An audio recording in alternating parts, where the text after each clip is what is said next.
It was the best of time, it was the worst of time. She was the people's princess. To fight on the beaches. Oh wait, man, these are the things that made To England. fight on the landing ground. These are the things that made I England. have the body but of a weak and feeble woman. These are the things that made England. And a king of England too. These are the things that made England. Cry God for Harry! And these are the things that made England. And St. George! These are the things that made England. Hello, everybody, and welcome to the Things That Made England 2.0. The idea of this show is for us to talk about things which we think have made England the way that she is, the country that we both feel very lucky to be part of. And we'd also like you to tell us on a scale of 1 to 10 how important a part of Englishness you think each object is, and why on our YouTube channel and on our shiny new Substack. Does it shine? The things that made it does. It's brand new, David. Okay, how do we get that? The things that made England. So, David, what is our first topic? Okay, if I said to you, Roifield, Argent across Gules, what would you immediately say to me I was going to talk about? Well, I do know what we're going to talk about. However, I didn't know. You're with supposed that to play description. up to it. Oh, come Okay, on. I have Call no yourself idea. a YouTube star. I'd never call myself that. You know, David. okay, well, soon. Argent across Gules is a red cross on a silver background or a white background in heraldic terms. Gules, the colour red, is the colour of the warrior or the martyr, that sort of thing. And of course, the flag of St. George, as it is now known to us, is our English national symbol. And love waving it, I do. I don't know if you can see it in the background, but I have my flag of St. George all ready for the 23rd of April, which is, of course, St. George's Day. So we're going to talk about that. We're going to talk about the issues around the flag, because it is a contested symbol now, which is deeply irritating, and talk about why that is and what we should do about it, and have a full and frank exchange of views. How does that sound, Roifield, on a scale of 1 to 10, with 1 being very bad and 10 being brilliant? I think it's good, great, and prescient that we discuss this weighty topic, David. Excellent. So 10 then. Absolutely. Excellent. Okay, before I start talking about that, I have 5 quickfire questions for you, Roifield, as we intend to do at the start of each of these episodes. So here we go. The original George did not in fact slay a dragon. The dragon appeared in old folk tales as a symbol of the devil. Is that true or is it false? Surely that's got to be true, because dragons No, don't exist. rubbish. Of course it's false. Of course George killed a dragon. Crying out loud, man. Number All 2. right, okay. The cat at number 10 Downing Street is called Lazy Larry. True or false? I've never heard him being called lazy, so I'm going to go false. False. He's not called Lazy Larry because last week he caught a mouse. First time ever. Before that, he was called Lazy Larry, but not anymore. Question number 3. The people who reveal every year that St. George didn't even come from England or ever visit it are A, incredibly clever, B, rib-ticklingly funny, ho, ho, ho, or C, tiresome and predictable. Well, I think I've got to go A or B on this. You're doing terribly at this quiz. The answer is, of course, C. I am. 4, the city of Milan also flies the flag of St. George. True or false? Very true.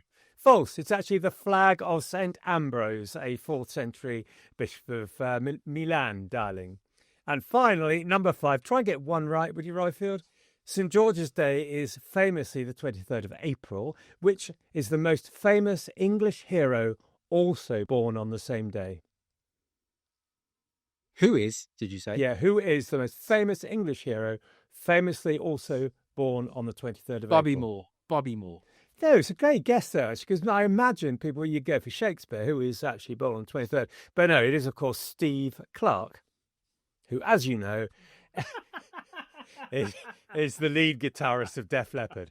So you struck out completely. I mean, you know, come on, get with it. Right. Anyway, I'm going to talk a little bit about the history of St. George first before I start ranting. And everyone, really sorry, quite likely to rant. and interrupt me at any time, Roifield, with my ranting. Who is St George? Very odd choice, as is often pointed out. When people think they're being very clever. Never been to England, actually. He's a Cappadocian warrior, 3rd century, who was martyred for Christianity. He's never been to England, but he is adopted by a number of different places, including England, as their national saint for very good reasons, because he's a famous martyr and warrior. What wouldn't you like about that? The flag, Genoa, actually, in fact, funnily enough, is trying to get us for back royalties because they claim to have used it first as their national symbol. And they did use it from the beginning of the 13th century. But we got there first because Richard I used it in his crusades, the Third Crusade in the 12th century. It then developed a bit, so Edward III used it for the Order of the Garter, which he set up in the 14th century, and it became a real national symbol and emphasised as such by Henry V, hence the lines, "Cry Harry and St George." So that's all great. Fantastic history, great reasons for having it. Edward I in particular was very keen on it because it was a kind of a muscular Christianity. And previously, if there was a national saint, which really there wasn't, it would have been St Edmund the Martyr, a 9th century Anglo-Saxon saint. But Edward I didn't like losers. So there we go. So, very Trumpian of him. Very Trumpian of him. Well, Edward I, quite possibly Trumpian, although a great lover of and creator of English Parliament, of course. So, that's it. Fantastic national symbol. David, can I ask you a quick question?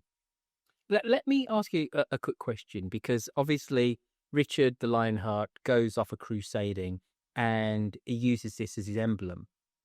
But why do so many other bits of Europe, peoples of Europe, why do they also venerate St. George? Why do they also have the emblem? Well, because he's a great symbol of Christian resistance to tyranny, because he refused to recant and was martyred, and also because he's a very powerful figure, and he's a warrior, so he's a strong figure as well as a Christian one. Okay, so that's all great. Fantastic reasons for having St George as a national saint. Why not? But there are a lot of problems with the flag of St George. It's become very contested. So I'm going to give you a few stats. In a survey in 2024, 24% of people viewed the flag negatively. That rose to 33% if you're talking about 18 to 64-year-olds, and it raised to 44% if you're talking about Labour supporters, for which read progressives. And generally speaking, progressives have a big problem with the flag of St George. In fact, if you talk to a Green about the flag of St George, you might have to be wiping brains off your forehead because the head would have exploded. David, how fair is that? Because with left-wing politics, it's anti-nationalistic at its core. Yeah. They're anti-flags. Don't get me wrong, there is an issue to do with the flag of St. George, but they're anti-flags anyway. Overt symbols of nationalism don't sit well with many people on the left. Yes, I mean, I think I'd make a very strong decision here because I'm anti-nationalism as well. What I am positive for, what all this show is all about, is patriotism, which is a love of the things that make your country. They are a love of community and a strong sense of place. They are inclusive. Nationalism is exclusive. I have no truck with nationalism. I don't want any part of it. Hence, I've always wanted to see England as part of a European superstate. That's where I come from. With that in mind, you see no problem with very progressive Scots waving their flag with great pride, Welsh with great pride. Of course, we've had lots of Palestinian protests recently. The flag is all over the place. Nobody objects to that. The flag of St George needs to be that same kind of symbol. It's not about nationalism, it's about patriotism and a sense of place and community.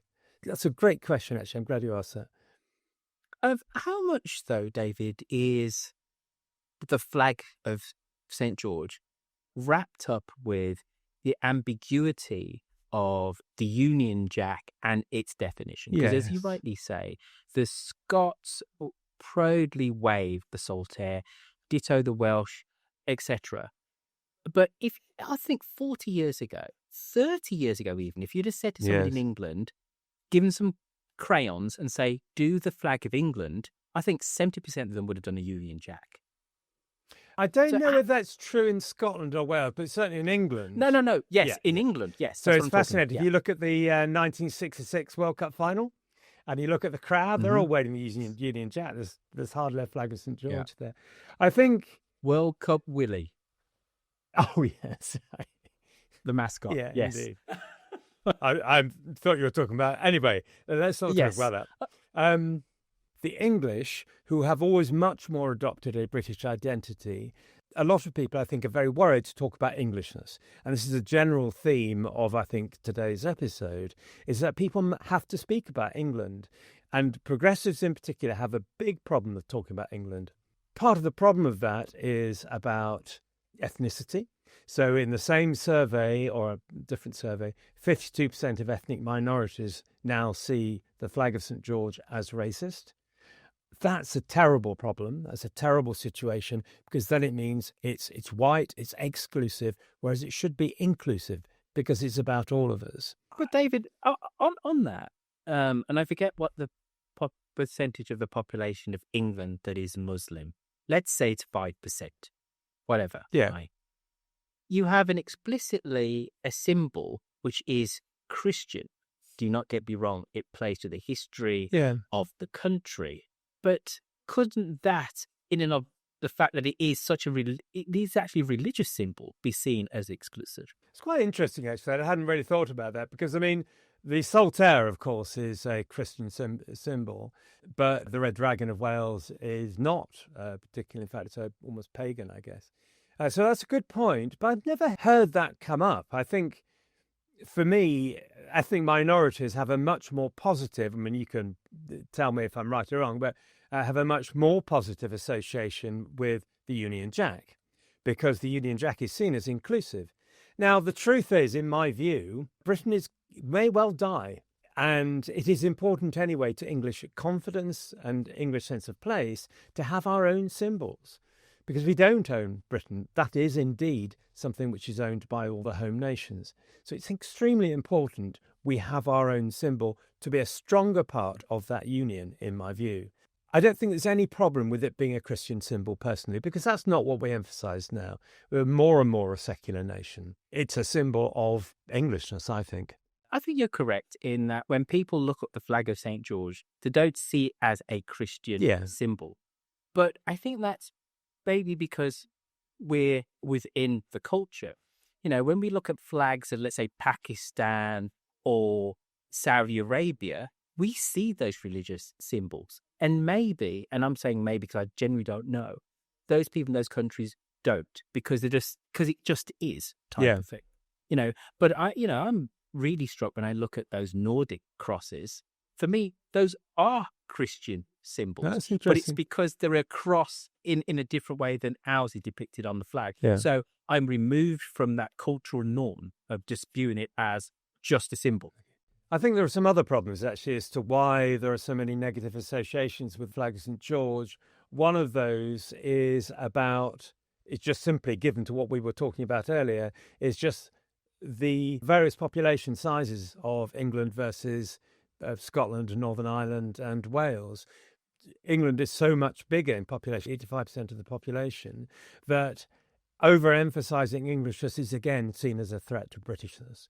One more reason, I think, is I think at the moment people feel under a lot of pressure, and we can talk about the Raise the Colours campaign in a moment and your attitude to it and our attitude towards it. But there's a lot of cultural and historical negativity. There is an extraordinary over-obsession and a sort of cringing cultural self-loathing, I think, on behalf of progressives about England's history.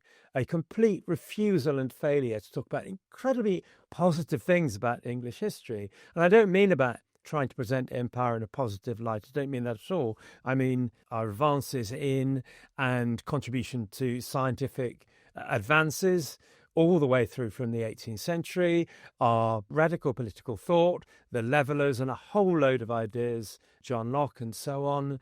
The invention of maternity, which was invented here to a degree, obviously as part of a European-wide movement, and indeed Asian and other countries, parts of the world. It wasn't just us, but we're a massive part of that. Industrialisation, all that sort of thing. There is a wealth of fantastic English history to tell, and yet there are many people who just refuse to tell it. That has got to change, but that is one of the issues. But I think one of the reasons why that history of England isn't so readily known is because it takes some level of explanation. As a child, I remember going into history classes and I loved the Romans and I loved the story of 1066. The Industrial Revolution was a snooze fest for teenage me because it wasn't about the sexy things of history. It wasn't about battles. It wasn't about, the quirks of a particular ruler. So whilst I agree with you 100% about we should talk about these other bits of English radical history, the Tolpuddle martyrs, we should talk about the progressive industrial political history of this country. I understand why people reflects back to Henry V, Henry Tudor, etc. It's easier and sexier to display and to understand. Yeah, I think that's absolutely right. But I think it's up to us as adults to talk about that. I mean, as you go through your schooling, the kind of history you get changes and gets more sophisticated over time. You just need to tell stories. And that's absolutely what I do with my podcast, is try and tell stories. History which is honest, does talk about the negative stuff of empire, colonialism, slavery, all of that. You've got to talk about that. It's very important. But balances that with context of the time and fantastic stories about all the amazing contributions the English have made. There's got to be a balance about that. And there's a refusal to tell that story at the moment. That's what I think the problem is. There is a very famous quote by George Orwell, and I'm going to read it out to you because otherwise I'll get it wrong. We don't want that, do we? He famously wrote, George Orwell, England is perhaps the only great country whose intellectuals are ashamed of their own nationality. So that is not new. That has been going on ever since George Orwell was around. We need to change that. So the question is, Roifield, is it a problem? Is it a problem that we don't have an uncontested national symbol? It is, because... Yes. Right answer. You've got a question right at last. Because, as you've said, in terms of intellectual thought, we are embarrassed of this symbol. But I think there's a wider, as I said before, there's a wider story about progressives internationally being shy of national symbols. Yeah. But it's quite acute in England for all the reasons that you said. If we were to wave the English flag, we would dominate the Union. If we're going to be very bellicose about Englishness, because we are 85% of the population, there are institutional reasons for us to play that down. And then there is the confusion of where Britishness ends and Englishness starts, which I think is totally a fair confusion to have. And then there is a reluctance to be as overt with our nationalism as progressive Scots or the Welsh can be, because we're seen as being fracturing the Union. So I kind of understand why this is the totem of all of these things which we worry about. Yes, I think we're overcomplicating it. I think it is easy that as long as our Englishness is patriotic, not nationalistic, as long as it's inclusive, there is no problem. And people are very used to having hierarchies of identities and loyalties here. So I'm English first, I'm British second, I'm European third. All of those identities are very important to me. And indeed, in there is Leicestershire, South Oxfordshire, and indeed even Norfolk, there are loads of identities, or the greatest of English counties, Derbyshire. All of those identities can coexist. They do not need to be exclusive. And people know that now. I think people are very sophisticated about that now, actually. I think there are other issues, other problems of that not having a symbol we can get behind. We recognise now we're becoming very uncohesive as a society. There are lots of different identities. The great thing about a patriotic national identity is that it crosses all kinds of borders and identities: gender, class, ethnicity. Everyone can buy into it because it's not owned by any one of those groups. So it's very important for social cohesion. A positive history is also incredibly important for our national confidence, and we all need some of that now. Think back to Euro 1996 and how great it was when nobody was embarrassed about flying the English flag. There was a reason for it, and we all absolutely loved it. That, it's a problem if we can't get that. We are weaker as a country. We're weaker as part of the union.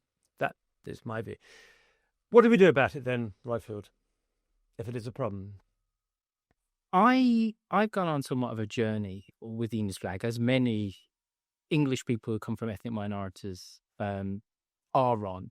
And I am quite happy to waive it. However, I do know that to some English people, they would question why I'm waving it. And that is black. That's ethnic minority English people and white English people say. Because for us who are that slightly long in the tooth, it's not that we remember it being taken on National Front marches in the 1970s. That was the Union Jack. But we supplanted the Union Jack, and our memories are somewhat hazy, but it was actually the Union Jack. But we see it as a nationalist symbol which excludes us. And I think for all of the reasons that you said, we need to actually wrap ourselves in it and say, no, this is also our symbol. We are English, but we come from another ethnicity, but we are now here. We are contributing to this country. This is our country. And if we were to do that, then it takes the power away from the far right if we were then to do it. That's the point. That's the point. The problem we've got at the moment is people are abandoning it, saying, I don't want to use that as a racist symbol. So we're leaving our national symbol to be the preserve of the loonies. That's got to be wrong. That has got to be wrong. I think the Raise the Colours campaign is very interesting because I think there are many bits of the Raise the Colours, people organising it, that I deeply dislike. I absolutely dislike the over-focus on immigration and the tendency to demonise immigrants and asylum seekers, that is to say, albeit there are issues about immigration that we need to deal with, but that demonisation is very wrong and can become racist. But where I sympathise with them is that sense of cultural lack of confidence, or cultural oppression, or cultural aggression, the people saying that Englishness is a bad thing. And that sense of saying, no, stop that. We're proud of being English and we love being English. That part of the Raise the Colours campaign I actually rather like. There are role models out there. So Billy Bragg, I'm going to read you another quote. So I'm going to look down again. I'm sorry about that. Billy Bragg says, let us bring the flag of St. George home and reclaim it as one of the symbols that we use to express an alternative identity that is diverse, outward-looking and inclusive. That's a great quote. And, there's a progressive who can speak proudly of England. Caroline Lucas wrote a very good book called Another England, which highlights a radical English history focusing on the themes of freedom, justice, solidarity, rather than imperial conquest. That's the sort of history and story we need to tell. A Very English Chat programme that Billy Bragg and Caroline Lucas have started that we took part in, that's a great thing. I do have one other suggestion. I know I am now ranting. I'd like to formally apologise to all the rantees, the people more ranted against than ranting, is that government needs to be much bolder. I think all those flags raised in an unauthorised way can be threatening and they all need to come down. But in return, government needs to fly the flag of England from national institutions, not just the Church of England, but from town halls, as they do in France. There's no problem with that. And then people can see that government is behind them, not betraying them, not leaving them behind, not embarrassed of them because they're worried about Britishness or anything else. So I think government needs to be bolder. Here endeth the lesson. What do you think about the idea of flying flags from town halls, Roifield? You can fly both, flag of St. George and the Union flag. This makes no sense to North Americans that this doesn't routinely happen. in the UK. I must admit that I'm slightly of the belief that it shows our national maturity if we don't routinely just fly it. However, as I said, I'm on somewhat of a German. Going to America, specifically the middle of America and the more of the East Coast, you see American flags all over the place. And it's used as obviously the symbol of pride over there. And even in Canada, but to a much lesser degree. But again, if you come from a European tradition of which the Second World War is still an echo, it can feel oppressive. But that is 70, 80 years ago now. And we need to repurpose our confidence in national symbols, but for them to be inclusive. Yeah. I mean, I totally agree with you. I think you're quite right, actually, that, 30 years ago, we wouldn't be having this conversation or 40 years ago, whatever, because we felt confident. We were very relaxed. We didn't need to talk about Englishness because it was all around us. And, we didn't feel threatened in the same way or marginalized in the same way. But that has now changed, and the situation has changed. And it means that we need to change our attitude. We need to be more overt about our patriotism. I think also, hate it or loathe it, it is quite likely, I think, that Britain is going to leave us, that Britain will no longer exist in 15, 20 years' time. The Scots will have succeeded, the Welsh may well, there may be a united Ireland. So we're going to have to learn about how to be a positive Englishness anyway. It's going to happen to us, in my view. So let's get on with it and do it. Have we done, Roifield, or is there anything else to say? I'm pretty done. But I'm pretty done too. I'm exhausted. I'm empty. So what do we want people to do, Roifield? Because we want people to join in and come and talk to us about all this, don't we? Because it's a big thing. We do. They need to put their positive thoughts about the English flag in the comments on YouTube, but then also to join our Substack, which is the things that made England, and go and put their thoughts there. We're all about inclusion. I'm going to say that very clearly before people who don't want to be inclusive around Englishness go onto those boards. Yeah. Very good. Okay, I think we're all done. Come and talk to us, as Roifield says, and tell us what you think should be done, whether there's a problem and what we should do about it. And yes, it's been lovely to have you listening to us. What have I said? Because you're grinning all of a sudden. No. I just loved what you said about what we can do about the weather. I was like, not much is the answer to that. Anybody got the answer? Best climate in the world in England. Best climate in the world. Never too hot, never too cold. Don't have to worry about drought. Magic. Love it when there's a blue sky because it's special. Okay. 1976 didn't happen then. Just say. Well, it kind of did, but it was great. I loved it. I was a kid. 12. Me too, but we did have a drought, is my point. We did have a drought, that's true. Anyway, thanks for coming, everyone. And see you next time. Goodbye from me. All right, chaos. Bye-bye. Bye.